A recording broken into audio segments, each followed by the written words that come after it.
Today I'll be talking about dementia. So it's basically a neurodegenerative progressive disease of the brain where the brain cells die, there is damage to the nerve cells, and the connectivity between the two cells is lost. So there is the electric signal between the two is blocked, and because of which there is memory loss. Now it's basically there's a decline in cognition leading to memory loss, problems with thinking, problems with language, and this can give rise to applying difficulty in applying logic, decision making. He is not oriented with the surrounding, he is not connected to the surrounding environment.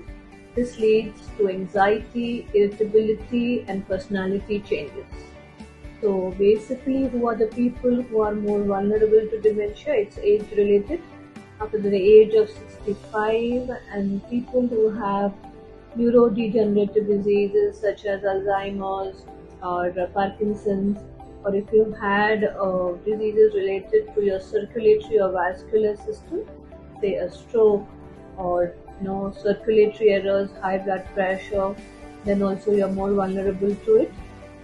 And very important here is diseases where there is protein deposits in the cells, the Lewy bodies where they are found. And now the secondary causes could be alcoholism and also infections of the brain, the encephalitis, the meningitis, and not to forget the trauma or injury caused to the brain. Now, what are the symptoms? As we already told, it's basically related to poor recognition. Patient is not able to remember things, not able to find the perfect word. He can get lost in the streets. He doesn't understand what to say because there's no connectivity between the thoughts. And it's very important that we treat this disease. There's no perfect cure for dementia.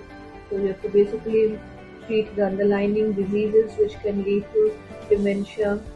There are medicines which can help to stop the progression of the ailment, and very important is therapies. Keep the patient active with various physical activities as well as puzzle solving, and promote social connectivity.